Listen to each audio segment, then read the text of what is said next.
All right. Hey, everybody. Welcome, welcome, welcome. We are so excited to have you join us today. We're having an incredible conversation with a couple of our business colleagues and friends from around Long Island, but welcome, welcome, welcome. Today is all about the AI advantage. Everyone's talking about it. It's a really hot topic. You know it, Disruptive Spark. We're really interested in making sure that businesses are utilizing their tools and resources to the best of their ability and that they're getting the most impact and value for them. And so we know that you're thinking about AI, we're thinking about AI, and we're a huge believer in understanding and making sure that our teams are ready and able to use whatever AI is coming their way. So I'm brought in a couple of our friends, local business owners and leaders right here on Long Island. Let's say a quick hello to everybody. There they are. We have Chris, we have Cheryl, we have Taylor. Say hello, everybody. How you doing, guys? Hey, Morning. everybody.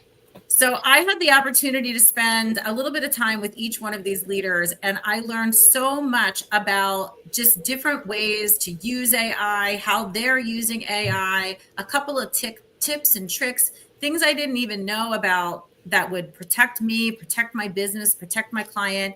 And I invited them into into this group conversation, and luckily they all said yes. So we're going to start off by saying a quick hello. They're going to tell you who they are, what they do, but most importantly, why are you loving AI right now? Chris, can we go ahead and start with you? Sure. I'm Chris Coluccio. I'm the owner, CEO of TechWorks Consulting. We're an outsourced IT firm. We also are a partner in another firm that does AI consulting and robotic process automation. So we've been playing this game for a while.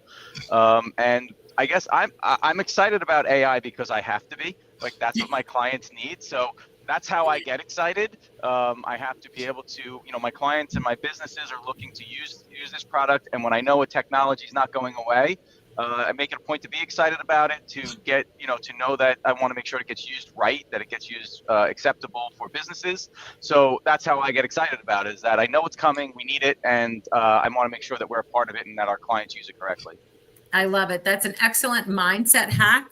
Right? If it's here, if we're going to do it, I'm just going to decide I'm all in on it. So you're already getting great value. Cheryl, how about for you? Who you are, what you do, and why are you loving AI?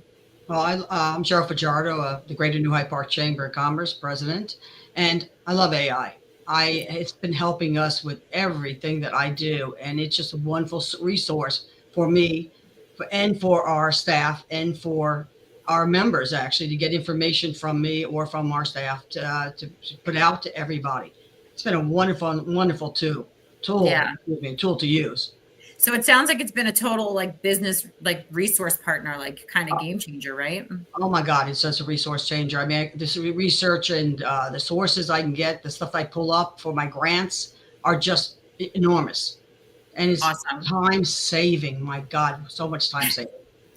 And who doesn't need that? Oh. All right. And let's run to Taylor. Taylor, welcome. Tell everybody who you are, what you do, and why are you loving AI? Absolutely. So my name is Taylor Shabilia. I am currently the secretary of the board of directors for MacArthur Business Alliance and actually Chris's executive assistant.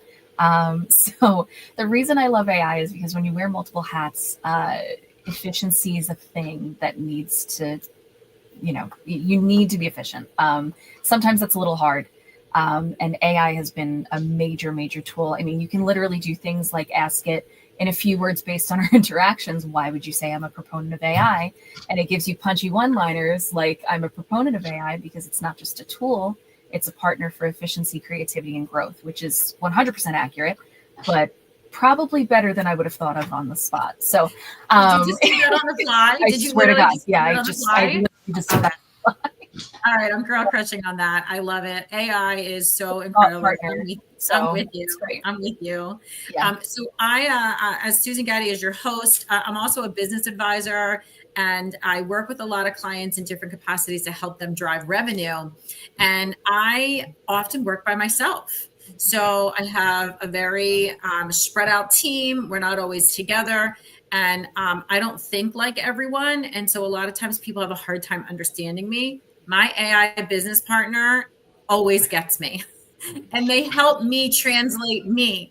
So what I can't explain myself, they can interpret, internalize, and spit back out in a way that just allows me to be a better communicator with the people that I want to talk to. So there's 4 really good reasons for anyone who's hesitant or not sure how to use AI. That's really what we're all about today. How are we using it? How have we found success?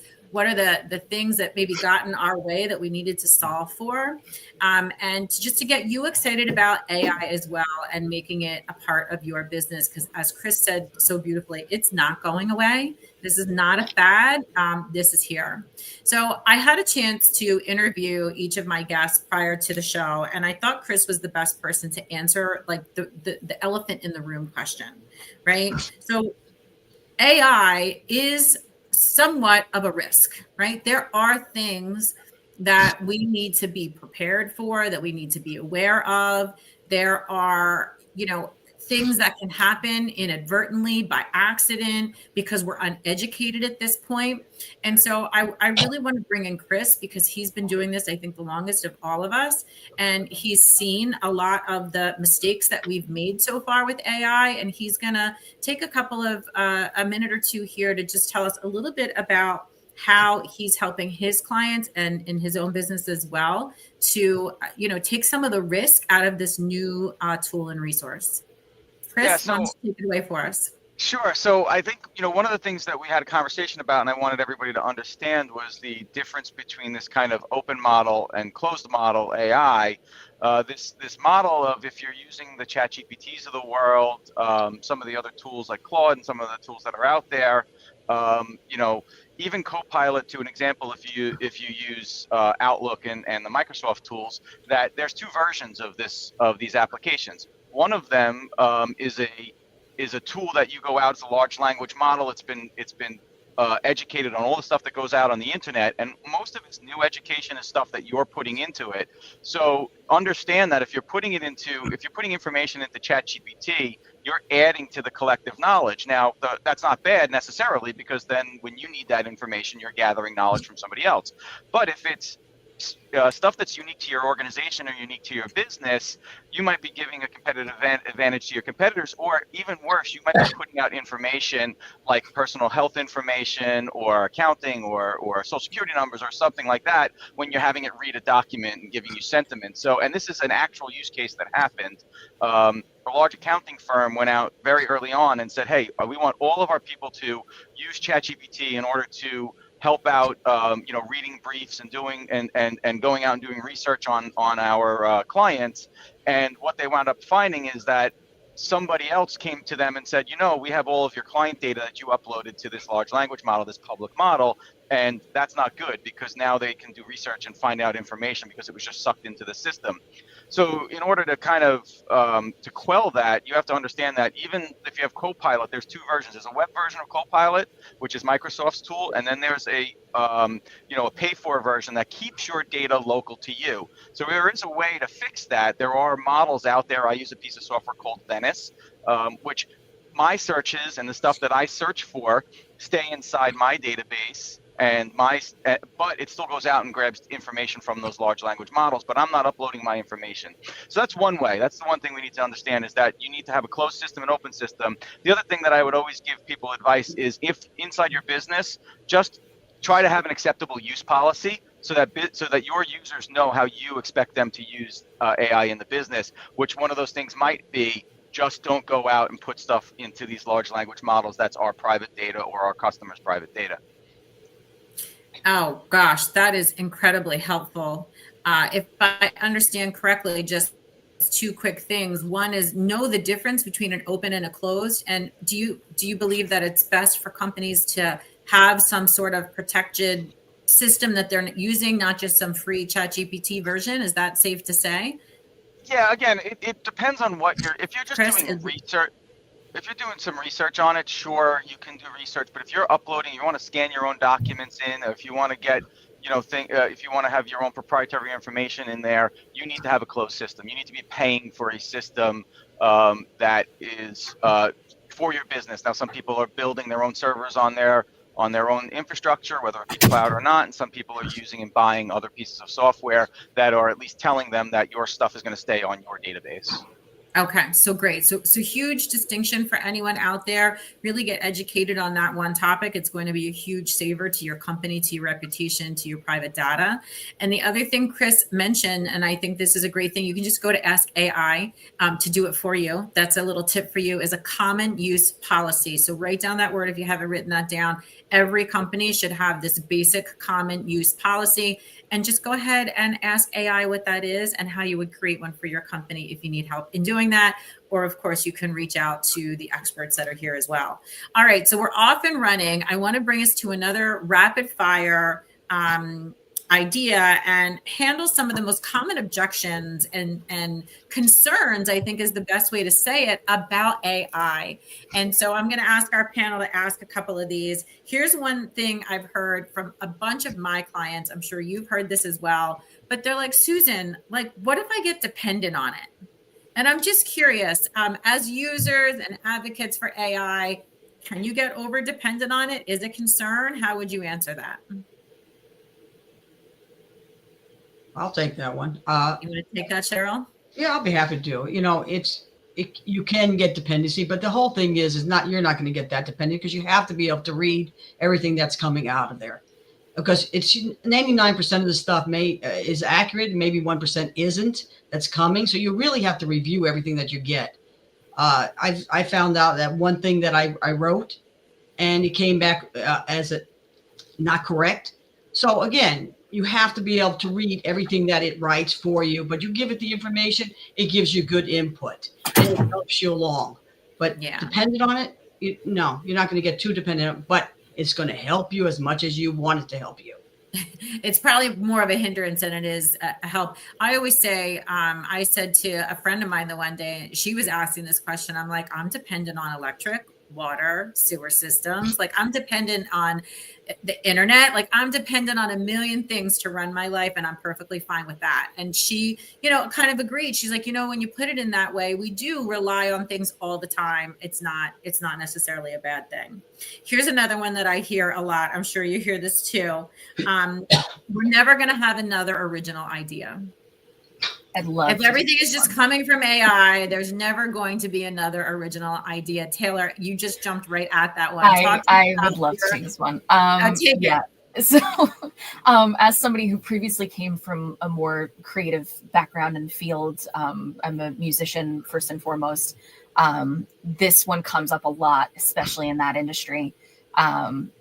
It's just not true. The whole thing is human creativity can't be replaced. It's not necessarily possible to replace. All AI can really do is replicate things that it finds from, other aggregated sources. It's not going to be able to necessarily come up with brand new ideas, right? The whole point of it is to act as a tool for you to maybe better your ideas, polish your ideas.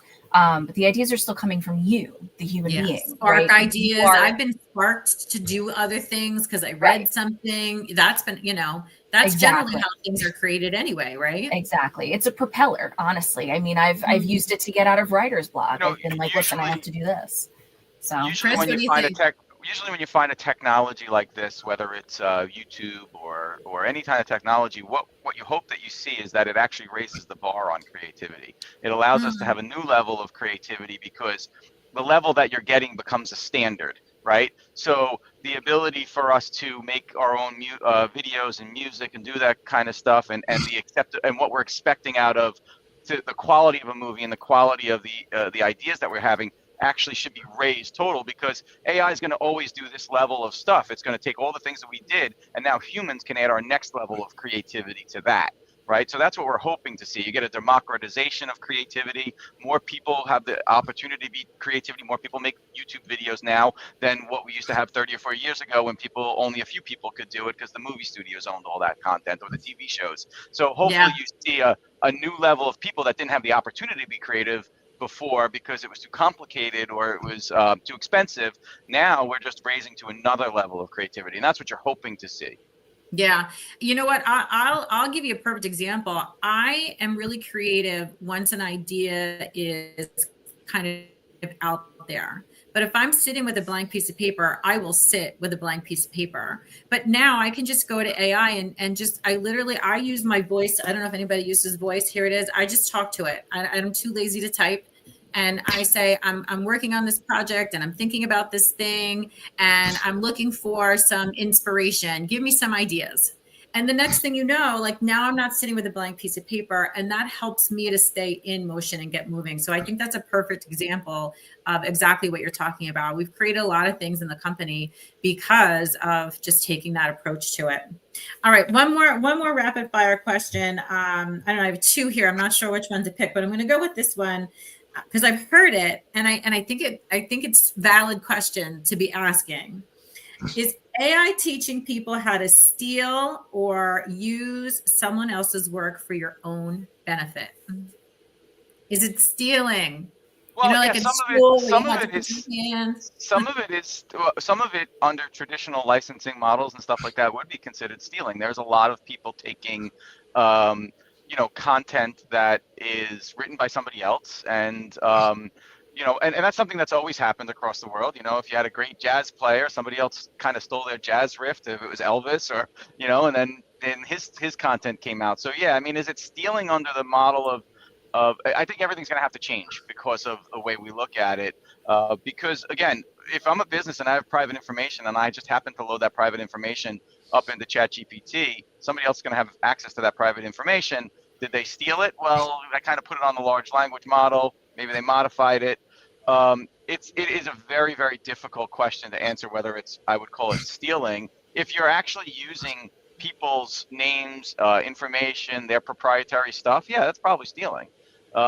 Or are you using their ideas to make a better idea? Well, that's just what always happens, That's innovation. Yeah. And you can always cite the things that you're using. Like nothing's more of a compliment than to cite somebody or give somebody credit for sparking your idea. I think there's a couple of different ways to look at it. Cheryl, Taylor, any of you want to add on to this question? I think Chris said it perfectly. Yeah, I think he said it well. I think he did. I mean, in the music industry, we call it interpolation. In every other industry, we call it innovation. Realistically, if you're building on other ideas, that's, it's the name of the game. And I think it's called innovation, right? Yeah, absolutely. It's called innovation in the creative process. And you're going to see a lot of people more open to this collective kind of, maybe the ideas that we had in the past that were valuable weren't the greatest ideas, but added together as this collective, now we have these all new ideas. They were valuable when there was only a few people that could do it. They're not as valuable now, so we have to figure out how to get more value out of our ideas, Well said. Well said. All right, let's get into a couple of business use cases before we go ahead and wrap up today. Both Taylor and Cheryl had some really true ways that you can be using AI like today in your business. So Taylor, I'm going to start with you. And we had a great conversation about how you're using AI as your digital assistant. So take a couple of minutes for us and just highlight a few ways that you're using AI in your day-to-day life as an administrative assistant and as someone that leads, a large community organization. Yeah, absolutely. So first and foremost, I mean, in the most basic terms, it's a time saver.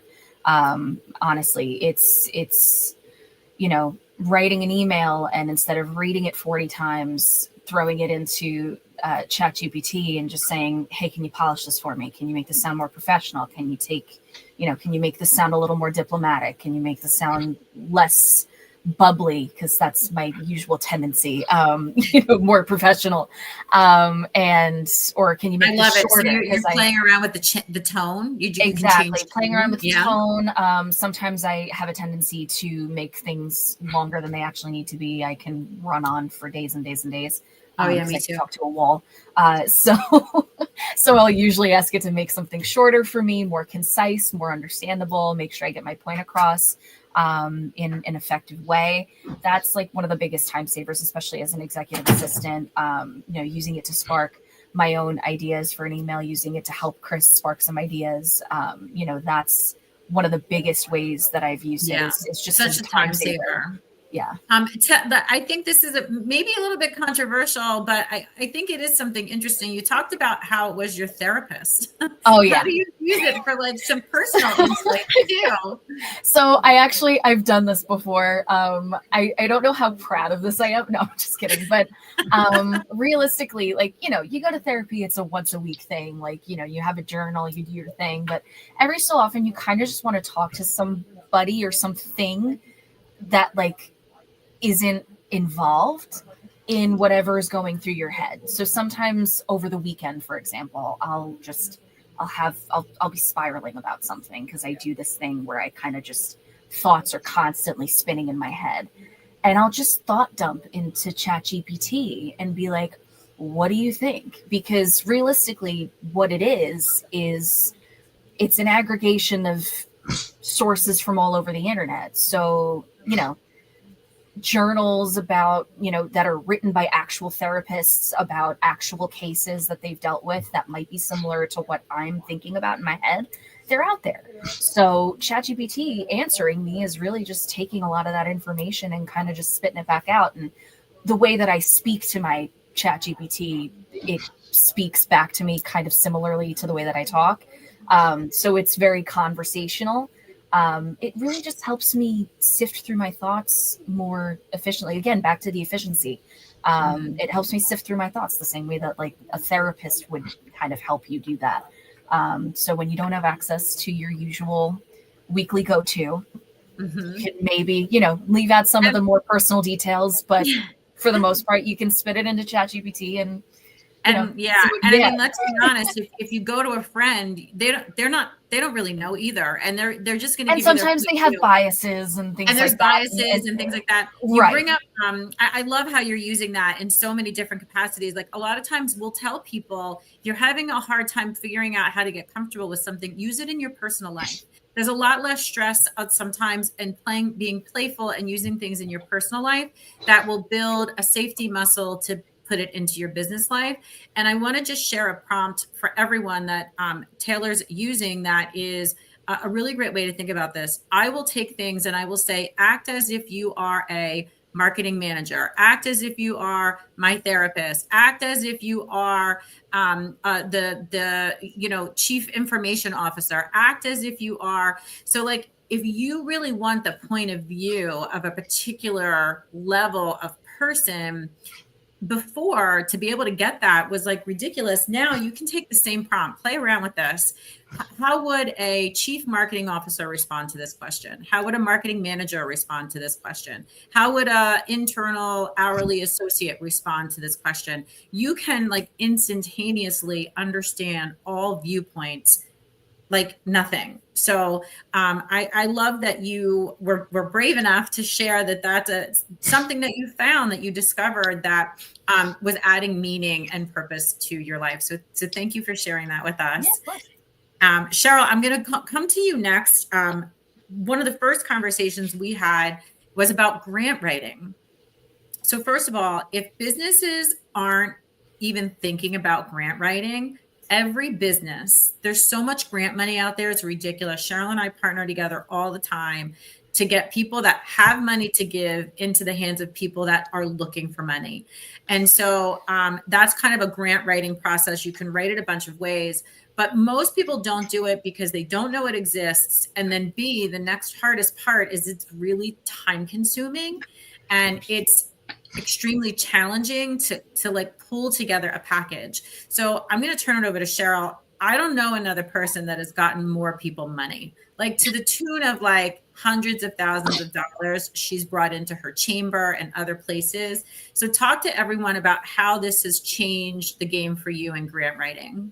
Well, number one, ChatGPT, when one of our vice presidents of one of the banks told me about it, that was a game changer. Big game changer, because now I can ask it questions, and when we are going out for a grant, we can actually answer the questions a lot easier. I mean, it takes weeks and days and staff to do the grants. Now we can do the grants with 1 or 2 people instead of using 5 or 6 people to answer all the questions that they have for us. And it's just a much easier way to work with to getting the grants and answering the questions. just straight out answering the questions that they're looking for. Because you can go out there and do the research and everything like that. This way you get all that information. It comes right back to you. It's been a really, really big change in the way that I've been using it for all the grants that we've been receiving lately. Yeah, I think that's so powerful. Such a great story to tell. Being able to have access to resources and funds, it's just been just total game changer. Chris, I'm going to do our third and final business case study with you. I think this is for all our advanced friends out there. So if your Taylor talked about how to get started, right? Start playing with it as your digital assistant. Give it simple and easy things to do so you can trust it. Cheryl found out a very specific heavy load thing that she does that made it easier and more efficient. And those are the best ways to get started, right? Digital assistant, and then your business partner is really what Cheryl's using it as. But Chris is beyond my skill level, and he's up at like the future. So Chris, without overwhelming us, I want you to just paint the future of this term that you call robotic automation. I had never even heard of it. So I felt really fortunate to just be exposed to it. So I'm going to ask you to take just a couple of minutes and fill us in on what the heck is robotic process automation, right? Yes. So what and how is it valuable? Right. So robotic process automation has actually been around for a long time. What we're doing is adding something called robotic process automation to this agentic worker, right? So or a digital worker.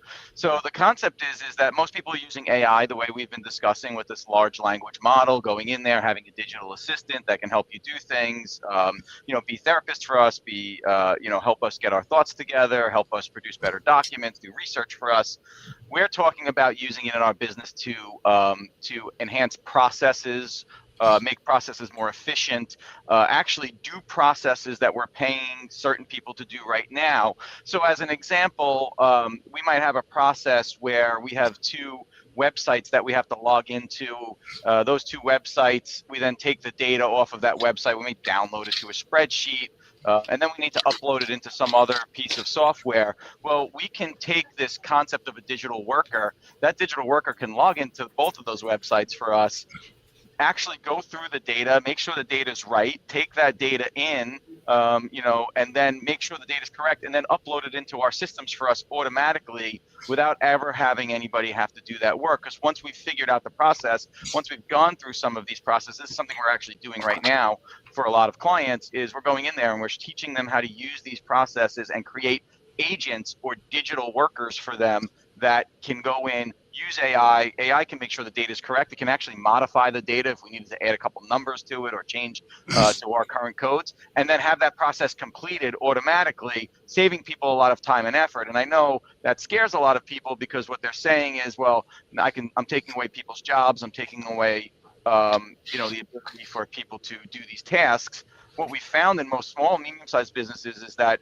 what they're looking at is actually this is a competitive tool for them to be able to at least keep the same number of people, but grow their organizations using these kind of getting rid of some processes that are just maybe dumb, tedious, and moving people into processes to that actually perform better for their businesses or give their clients more time with them. We did a very specific example with an organization called Elios, where we had therapists that were using these kind of tools and agents during their therapy sessions to monitor and write the notes for the therapist. So the therapist didn't have to spend so much time worrying about whether or not they were taking the right notes, and had spent more time interacting with the patients. And both the patients and the therapists felt that they were able to give a better, they were able to have a better session because of that. So those are the kind of things we're talking about, cutting down processes through AI automation, robotic processes and digital workers, and also using these tools so that the people who are experts don't spend as much time on the tedious work, spend more time on the work where it's valuable.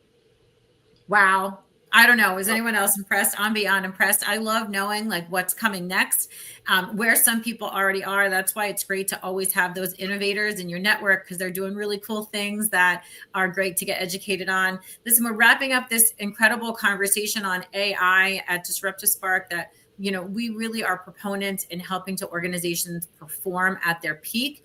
And one of the ways you do that is make sure you're your teams are ready to implement. So right now, the focus in organizations is getting your selves, your business, and your teams in this readiness function. So it means that they're comfortable, they are looking forward to it, there's excitement around it, they've played around with it, they feel like it's safe, like it's good for them. Once you've hit that baseline, then you're ready to tackle the things that Chris is talking about, that Cheryl was talking about, that Taylor was talking about.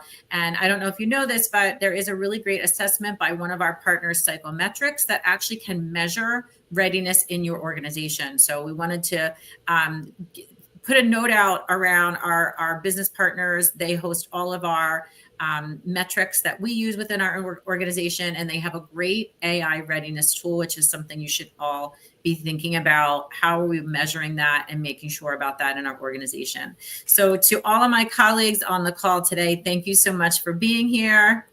Trying to bring us all back together. It was great having you. I learned so much. I hope you learned so much too. And I wish all of you out there a great day. We'll make sure that Chris, Taylor, and Cheryl are all tagged in the comments. If you want to ask them any questions, reach out to them directly. Please do, and keep us posted on what you're doing with AI in your company. We'd love to hear it. Thanks, everybody. Have a great afternoon. Thank you. So much. Bye-bye.